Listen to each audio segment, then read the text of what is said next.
Hello there, Irreverent once again. This is my Last Guardian walkthrough, and the jump I just made between the last video and this one is a temperamental jump.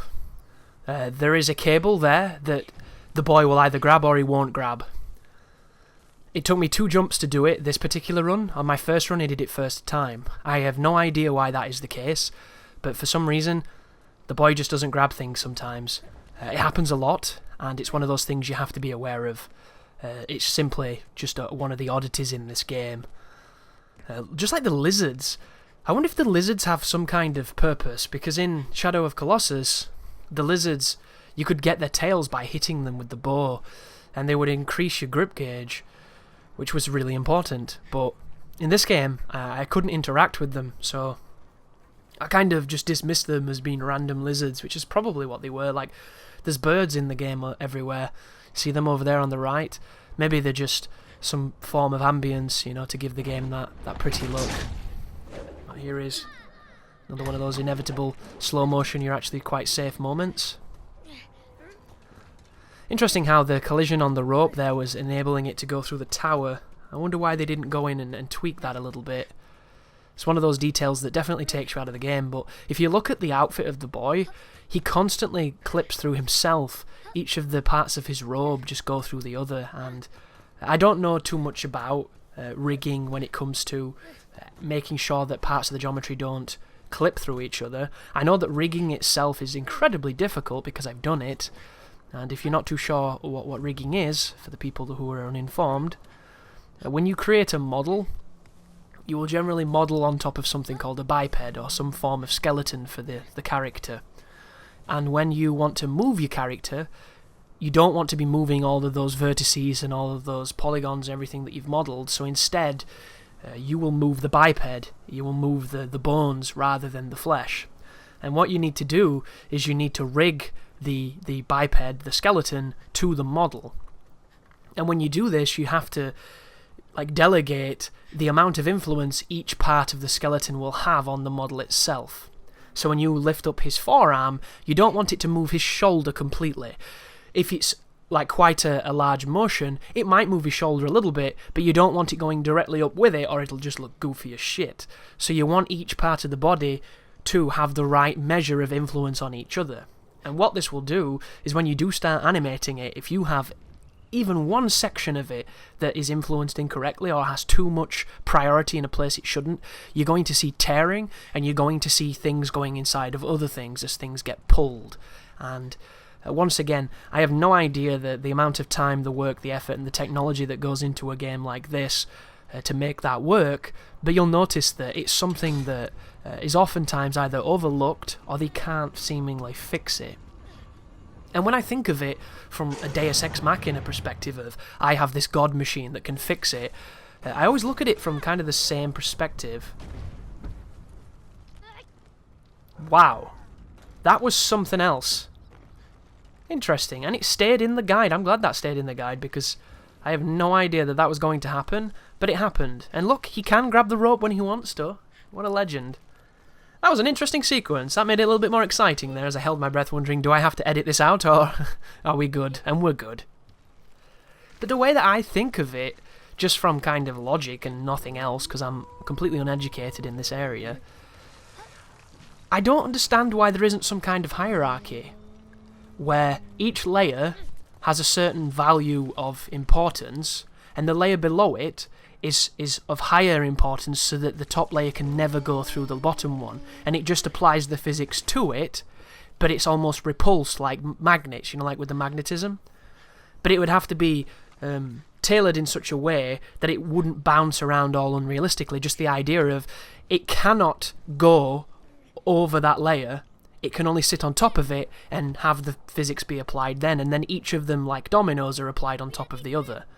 And I feel like that sounds simple, doesn't it? But I don't know what that is in programmer speak, and I don't know what that is in rigging and modelling speak, but games are not there yet, where we're just nowhere near it. There's so many instances of it, like Dark Souls. How frustrating is it to have the perfect looking soldier or knight or whatever you want to be in a Souls game, and then his sheath doesn't sit on his hip. There's a big gap, and you're just like, Why? Why don't they have some kind of algorithm or formula that just kind of scales it in to where your character's waist is? Just scale that in to wherever the next meeting of geometry is. Why would it not have this dynamic scaling feature? Or just movement feature, not necessarily scaling. Because I don't want to make it, like a super tiny like a sheath on the side of him, or a super long one so you can't get through doors and shit. Like, just bring it in, guys. Bring that thing in.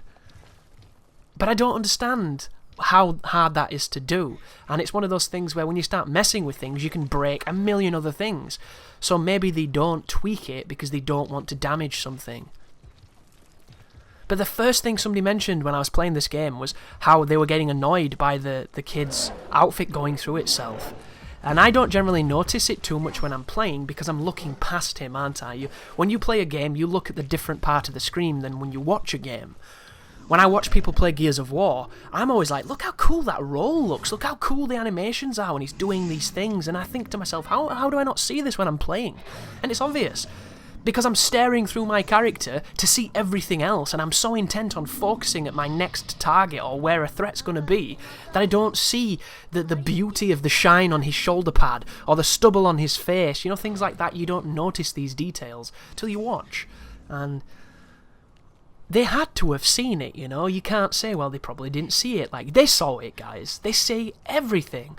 Because I would see everything, and I'm not even part of their dev team, so how can they not, There's a lot of bits like that. Maybe he likes it that way, the director. Maybe that's just his favourite way of handling it. But if you think clothing and cloth and capes, that kind of stuff, we've gone from never having it really, to having it modelled really poorly, to having it modelled really well, to having it modelled with physics applied, to having it modelled and textured and physics applied, and everything about it is great except for this one niggling remnant that we can't quite conquer yet. And I'm really looking forward to next-gen capes, I really am. It's probably my favourite thing, other than, frame rate. It's, of course, the cape tech, because capes are that important. But not a lot of games have those, do they? You'll notice games will shy away from fabrics because it's not the easiest thing to move and make it natural. As Trico goes below us and he wants us to be caught again, so we're going to drop down to him. And then, you see how it slows down again? I would have preferred this to be full speed, because I think that we've kind of got the idea now, and we don't need it. And this is a good one as well. There it is, look, that's a good one! That could have been a great one! But it needed to be full speed. I think it diminishes it. What do you think, guys? Do you prefer the slow-mo? Are you fine with it? I just think it would be way better if it was faster, because then you'd feel like you fucked up. And that's a good moment, because your stomach sinks, you're doing a no-death run, so you've definitely fucked up, and then boom, he gets you. It'd feel so much better. But alas, it's an interesting game, and Trico's now going to be doing his platforming section, so we're going to be a passenger for the most of this. And I'm going to continue with my irreverence. So you might be saying, Chris, why aren't you saying irrelevant commentary? Because it doesn't really have a point, does it? Which is true. I'm saying irreverent because one of the ways you can take that word is kind of like a lacking of respect, a lacking of discipline towards something. And there are a lot of people who believe in walkthroughs that you have to speak about the game and nothing else, and it has to be 100% what's happening. That is a style that I've done in the past, and it's a style I'll do in the future, but it's a style that I don't always adhere to. Some people like it, some people don't. I like diversity. So when I say irreverent commentary, I'm saying this in the direct face of the people who will leave comments saying, why aren't you talking about the game? So it's kind of like a poke towards that. But I fucked up today. Technically, I fucked up a few days ago. I ordered food from a website, and I did my order perfectly. It was completely perfect. But then when I was going through the checkout, they asked me for this safe zone thing, this safe space, and I've never come across this in a website before, and it annoyed me, because I'm a person who, I like the way things are, and if they work, why fuck with them? But I can appreciate why this option exists. But I don't trust things when it involves my money, because I'm very frugal, and I'm one of those people who is very reticent to part with information that is mine. Don't want it out on the internet, don't want some random hacker, anonymous wanker with a V for Vendetta mask on, doing stuff with my information, even though if they could, they probably can. So I got all the way through this order, this perfect order, everything correct, and then at the end they're asking me for this unskippable box of bullshit where it says, just in case your parcel is if you're not in, I'm going to be in, I've specified when I'm in, I'm almost always fucking in, and if I'm not in, other people will be in, so this is completely pointless for me, but I understand they're probably covering themselves from a legal perspective. Where will we deliver this? And then it says, please do not say a neighbour. Then what's the fucking point of having neighbours? You get good relations with your neighbours so that when your shit doesn't get delivered right, they pick it up for you. That's the point of neighbours. They're the people who say he was such a nice man when he kills 7 women. You need them to say you're a nice man because you're a nice neighbour and you let them take your shit when it didn't get delivered. But no, you can't say fucking neighbour. So I'm sat there thinking, I've got 26 characters to put something in here and there's no correct answer and I don't want to answer it because I want my answer to be, how do I even answer this, wankers? But then you do that and you're the arsehole customer, aren't you? And I don't want to be an arsehole, but inside I'm an arsehole. So I didn't order it. Like $100 worth of food, I'm like, fuck you. You're not having my money now, you've pissed me off. Ask me this stupid question. What? You never asked it me last time, what time before? Stop asking it me now. Is there anything like customer loyalty here, motherfucker? I'm OG. So I put off ordering it, and my girlfriend's like, you're being an idiot, order it. So I'm like, okay. Because it really bugs me. It bugs me as much as this bugs me, where I don't think there's a faster way off this branch. So instead of you watching me wriggle around mashing the buttons for 20 minutes, I've cut it out to the point where I grab the tail. But just know, guys, if you're on there for longer than you want to be, it's you and everybody else, because this is one of those sequences that might as well be a fucking loading screen. It's really weird. It's a good section coming up, though. This is a really fun sequence. So it's late, and I'm rushing through the order to get it off so I can get it delivered on a certain day. And I'm so particular with my delivery day because it changes how much it costs, because if you spend over a certain amount, you get free delivery. And then I spent over a certain amount, and it was charging me for delivery. So I'm fucking about with this calendar to pick these different days to see how much it is, to then correlate how expensive it is if I cross the free delivery threshold, as opposed to how expensive it is when I don't cross that threshold, and all this other shit. And I'm messing about just being frugal, and I order the wrong thing. And you might be thinking, how the hell do you do that if you're so attentive and you're messing around with these slight details? Well, I get protein powders. I'm a big fan of supplements. I find them delicious, they're very fun, and I've really missed them. So to kind of get to this threshold where the delivery would be free, I ordered a bulk. I ordered enough for about 5 months. It's a ridiculous amount of protein powder. And what I did on my first order is I ordered, I think, 11 packs of vanilla flavoured protein powder, which is absolutely delicious, love it to bits. And I ordered one unflavoured, because I wanted to see is the unflavoured one any good, because it's cheaper, but of course it's unflavoured, and that's probably why. I now have 12 unflavoured packs of protein, enough to last the entire winter. And it tastes like nothing, because it's unflavoured. And I was so gutted, like, how have I done this? And I could when you're looking at it like unflavoured, okay, unflavoured, okay. This is going to say unflavoured, isn't it? And they all said unflavoured, like not one of them was flavoured. And my immediate thing is, I'm sending this back and I'm complaining, motherfuckers, even though it's my fault. I'm going to be that awful customer who's like, it's your fault when it's my fault, fuck you, I can't lose. I'm gonna return it and get what I want, because this is not what I wanted. So I go to the website and I'm reading through the terms and conditions of everything. And apparently, unless it's perishable and it's damaged or it's something along those lines, to do the returns policy, you have to pay. So I have to pay to return an item because I fucked up on which one I picked. And I think I'm going to send him an email just to ask if there's any other wiggle room with this, because I paid a lot of fucking money for this shit and it tastes like note and I've got a kilogram of note to drink.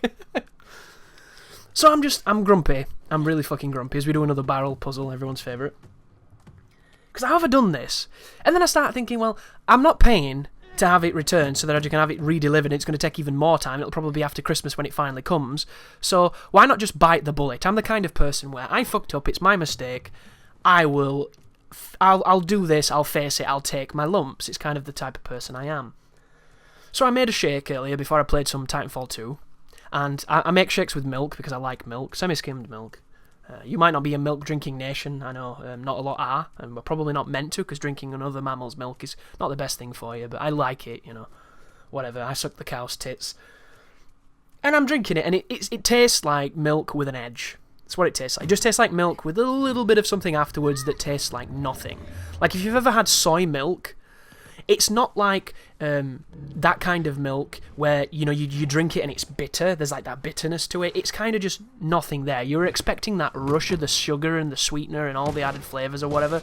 It never comes. But it's not bad.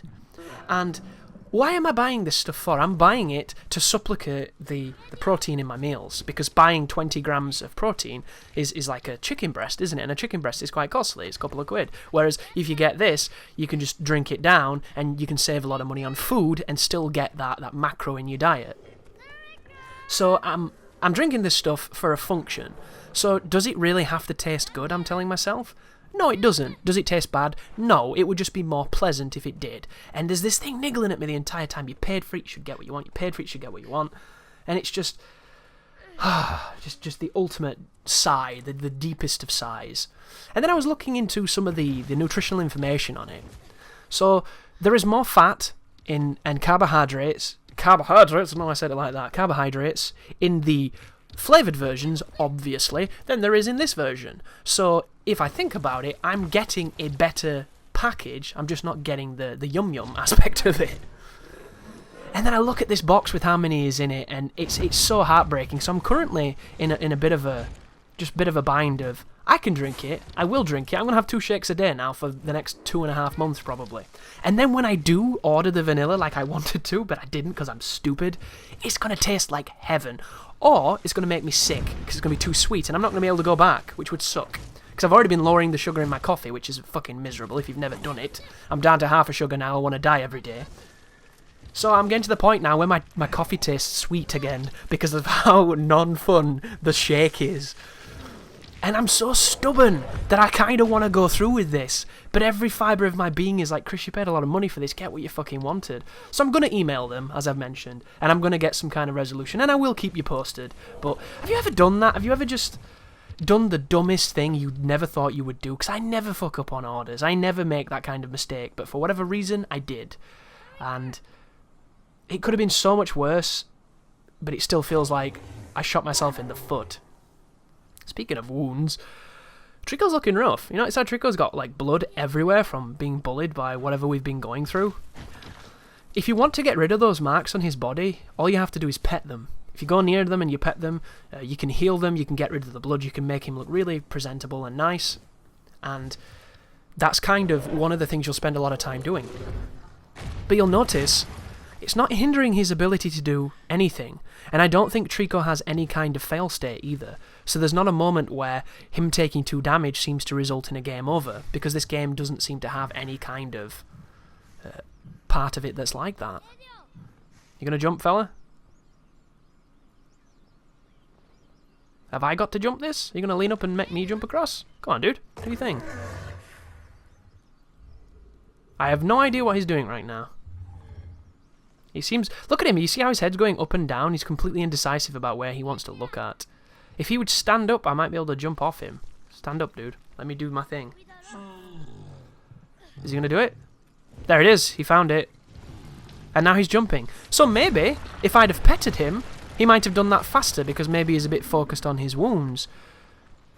But as you'll see with more gameplay when it happens, it doesn't really seem to work that way. It doesn't seem like it makes much of a difference. It could have easily have been those 2 people with the shields that made him so reluctant to follow my command. Interesting though, isn't it? That people will defend a mechanic that really should work better by saying you're not using it correctly, which I find hilarious. But I need to jump off of Trico and get down to that base below, but the camera keeps resetting with that obnoxious dip to black, and Trico is looking over at the shields, making it quite difficult to see where I want to go. So there's the jump. Thankfully, because you can move the boy in midair, because he's got that weird, lofty, weighted jump, I managed to get onto the platform, and we're going to be shimmying across here, and we've got to get rid of those 2 people with the shields. So the shields, I don't know if I've mentioned, are a combat aspect of The Last Guardian where, for some reason, and I don't know why, I've not really figured it out, they terrify the Guardians. There's something about these eyes that the Guardians don't like, and I've ruminated that maybe it reminds them of the Master of the Valley. Or maybe it's just something that's, a natural weakness of the Guardians. This eye is, the Eye of Sauron is supremely powerful. So whenever those eyes are near a Guardian, the Guardian kind of clams up. It doesn't attack, it kind of backs up, it goes very passive, it gets very afraid. And the only way to remedy this is to destroy the shields. And the game wants you to do this kind of sprinting push technique, where it tells you to press, I think it's the square button, and then you can guide into people. And I never really used that method because I just didn't feel like it. Yeah, see how it says there? Charge into. It's something I never really used because I didn't like the way that it worked. So instead, the method that I use is when I'm running, I just press the roll button to roll into the back of the soldiers. And if you roll into the back of one of those fellas who has a shield, if you do it correctly and you don't get bummed by detection, they will drop the shield. However, they don't drop the shield very far, and they can pick it back up. And sometimes it will break, sometimes it will fall off the side, it's kind of random. Sometimes it doesn't work, like then. So I push him, and he recovers, I get picked up, he picks up his shield, and then once this guy drops me, I'm going to push his friend. And what's going to happen here is I'm going to be pushing both of these people, and I'm not going to be doing anything too effective because it just seems like a bit of an impasse. I push one, he picks it back up, I get grabbed. I push another, he picks it back up, I get grabbed. And then all of a sudden, Trico just jumps across, which is kind of awesome because I was in the middle of being like, can this work, please? I remember this just happening. I pushed a guy and then Trico just did everything else. So I run back over here to try and get these people to chase me.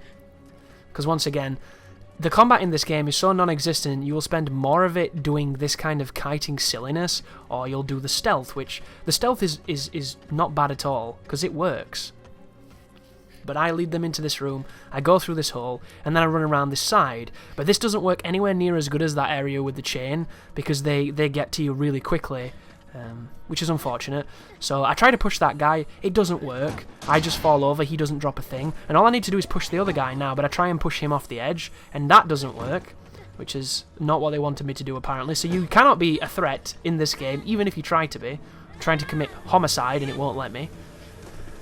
When all I should have been doing is pushing the first guy and then pushing the second guy, and then Trico would have jumped across. So learn from my mistakes, guys, and get this shit done. But it doesn't make a lot of sense in a lot of ways, as you will see when our buddy finally joins us.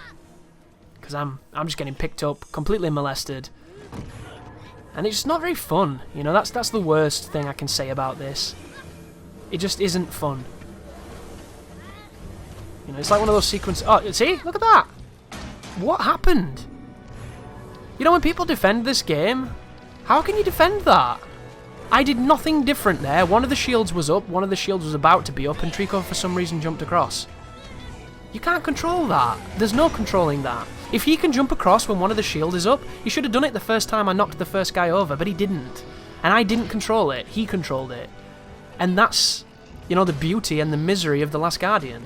When Trico's on, he's a beast, and he will wreck, like what he's doing right now. Doing exactly what he's meant to do, what a guy.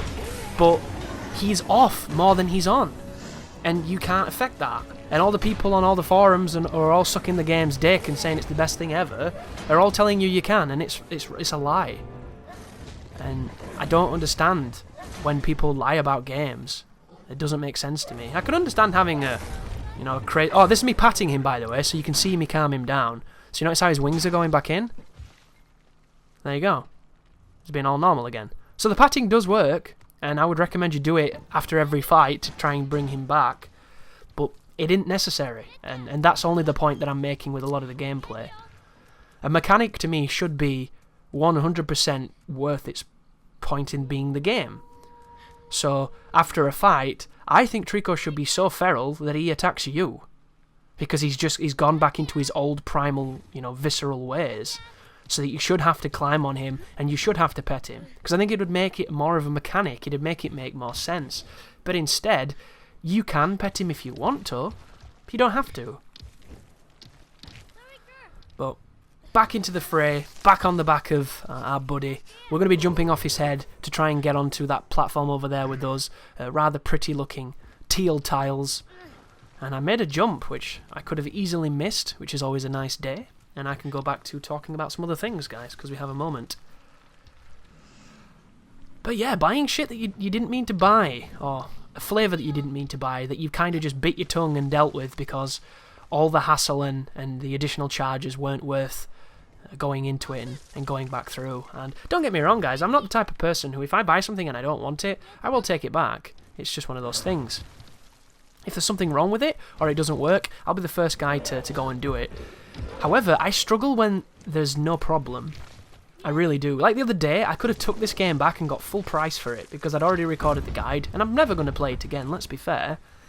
But I couldn't do it because I feel like I'm being dishonest. I feel like in some ways I'm being like a thief. And I don't know why. I have this goodness in me that I wish I didn't have. Like, I've got tons of friends who do ridiculous things where they'll get a game, they'll play it, and then they'll buy it again, and then they'll swap discs and stuff like that. Like, have you ever heard the levels of mischievery? It's ridiculous. A friend of mine bought Guitar Hero 3. His guitar had stopped working because if you remember the Les Pauls for Guitar Hero 3, they were connected via connecting the neck to the body of the guitar, and there were pins that touched each other. And it weren't made well, it was some badly made bullshit, so a lot of the times the notes wouldn't register correctly. Because it had a tendency of just not being very good because it would lose the contacts. So this led people to taping the neck to the body in all kinds of creative ways to try and make it so that contact was consistent. And the reason why I only ever play Guitar Hero on the Explorer controller, which is the Guitar Hero 2 Xbox exclusive controller, is because not only is it wired, but it's one continuous controller like the old ones. They didn't have any of that fancy disconnecting bullshit, so you will never generally have the same issues there, and I think it's just the best controller because I like it a lot. Guitar Hero talk, old school. But the Les Pauls were a nightmare for it. I had 3 of them, and all of them broke, every single one of them. And it was just this detection issue because the neck would loosen and the neck just wouldn't work right.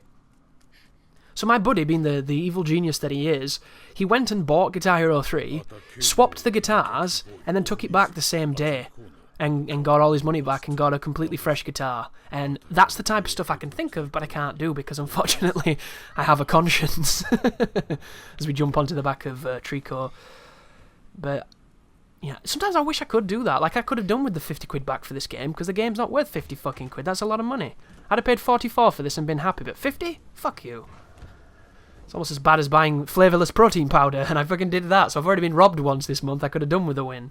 But instead, what I'll probably do is I'll trade it in towards something, and I'll probably get like 20 to 30 quid, which is nowhere near where I could have gone if I'd have been able to gone back with the receipt and gone, oh, somebody bought it me for Christmas. I've got 2, so there's no need for this. Be like, okay, I'll change it, but I can't. There's a part of me that's like, Chris, that's not good. You're not being a nice person. And I don't know why.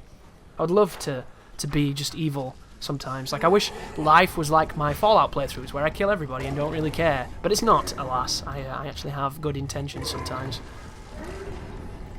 But when it's something bad or something wrong, then yes, you take that shit back. But I seem to be one of those people that sometimes just for the less hassle, because I can't really be arsed, I'll just deal with it. And I hate that about myself. And it's not a laziness, it's just kind of and it's not a looking for an easy life either, because I'm the person who will challenge people at conversations just to get a rise out of them, to see if there's any passion behind their arguments or if they're just a fucking clone.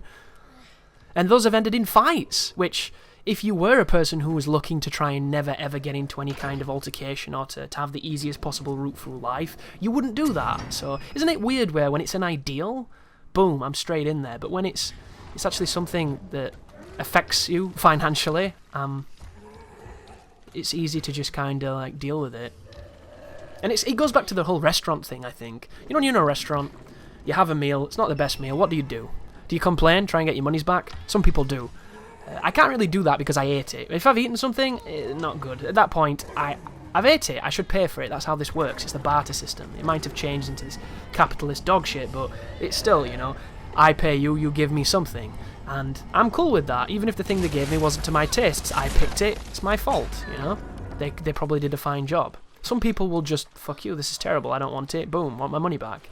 I'll just not tip them. That's what I'll do, and I'll never go back to that restaurant ever again. Maybe it's a passive-aggressive version? I don't know. It's one of those things. But if there's something wrong with it, then I'm the first person to call the waiter and say, like, there's something wrong here, this and this and this. And I'm not the person who's, you know, super anal about it, where they... Oh, by the way, this is an interesting section. So you fall into the water, and you can mess around with the boxes, and I moved the box towards this corner because I know how to do this solution. You have to wait until Trico steps above you and puts his tail down this gap. Well, because of the way the physics work in this game, his tail got caught on a wooden beam and it never fell into the room. So this is a puzzle that at this moment in time is completely unsolvable because Trico has done it wrong. And it's not his fault, it's just the way the physics work. So now I have to call him to make him turn a little bit and juke and jive so that his tail will fall off the beam and land in the water with me. I'm sorry guys, this is just not how this should fucking work. You shouldn't have random chance physics affecting gameplay. That's not cool. And then finally, boom, it compensates and then we can get on it. But this is another one of those rooms that made me really dislike this game, because on my first playthrough, I was with the chat and we were just kinda, what am I doing? What is expected of me? There's nowhere to climb. It's obvious that Trico has to save me, but I don't know how, so I don't know what to tell him. And he wasn't doing it. And then, all of a sudden, we saw a tail. And it's just like, but why did it take the tail so long to turn up? Why do I have to be in a room for 10 minutes before the fucking tail is there? That's not good. You can't defend that. All that is wasting the player's time on a puzzle that's not even a puzzle, because all you're doing is waiting for Trico to stick his arm in the roof. That's it. But still, you know, people do defend it. It's interesting to see how people can be so defensive of something. But as I was saying, you know, if something wrong with a meal, I'll immediately say something. I don't know, maybe it's good moral values. I could do with less good moral values. I think I'd get further in life if there was a bit more deception and malice in me. Like, it's easy to say it, but it's not so easy to do it. You know, I was raised too good, goddammit. My parents were they loved me too much. You know, there weren't enough beatings and neglect. I might have grown up to be quite the killer. I don't know why he did this, by the way. One of those commands I must have gave him must have been aimed at the wrong point, and he was like, well, you did tell me to go there, so fuck you, little boy. But it's Last Guardian doing what it does best. Not what you want, never what you want. But it's still, you know, the game has got so much going for it in so many other ways. It's just in ways that a lot of gamers don't quantify as a game. Like, a lot of the biggest qualities of this game are things that other people don't even measure. And I think that's why it gets... Like, how does he do this? Even if I'd have turned around and told him to jump, there's no way he should have jumped downwards, but he did. Oh, and there's more enemies, so we get to fight in this rather darkened room. But have you ever done that, guys? Have you ever bought something and then just kind of bit the bullet? Interesting situation. I remember once I bought a bag for college. I can't remember the brand of it. I think it was like Billabong or something. Is that an Australian brand, that one? Because isn't a Billabong like a lake in a marsh or some silly bullshit? I think it's a surfer brand. I have no idea. I've never surfed in my life. But I bought this bag because I thought it looked cool. And on the picture, it looked like an awesome kind of violet. And then when I bought it, it was pink. And right now, the person who I am now would have loved the shit out of that bag because it was pink. And I have quite a nice relationship with shocking pink. I enjoy the colour, I think it's great. But back when I was starting college, I was, 17? I was a different person then, and pink meant gay. And you would have got shit on by people because, unfortunately, you know, your peers can be rather cruel when it comes to that. And I am one of those people. I was a very cruel person at mocking the slightest discrepancy of someone else. Had a lot of fun doing it. You know, that's just the world it was. So the idea of me taking this bag to school because it was pink was fucking social suicide. So I ended up taking it back to Argos, and I fluffed through the worst excuse to get rid of this bag. Actually, I think I might have got my mum to do it. That's how much I was toiling over the idea of this bag. I think my mum might have done it. Went and changed it for a different colour or something. But at the time, it was just, the turmoil was ridiculous. And I don't know why I did that, but I did, because once again, you know, keeping up appearances with peer pressure and stuff in those days was something that was just an easier life. And I gave as much as I got, and I was never really ultimately fazed by it, but you used to do so much damage control to avoid those kind of moments. And nowadays, I think, why didn't I just go? It was fucking glorious. What were they going to say? Call me a fag? Big wow. Get out my face, you dumb cunt. What would they have done? None of them would have fought me because they weren't fighters. You know, they were art students, for God's sake. They might have drawn me an angry letter. I don't know. But it is funny, the kind of things you do for that social acceptance when you should really be like, why am I doing this? What the fuck am I doing? We're a very complicated animal, and I'm very glad I'm past all of that bullshit. But I was single at that point, and I think having a girlfriend can help validate your character. It can help you be more comfortable in who you are, and I probably wasn't that comfortable then. Like, nowadays, I'd rock up in arseless chaps dressed as Freddie Mercury with like a dildo in my mouth, and I wouldn't bat an eyelid. But back then, I suppose I was a little bit more vain.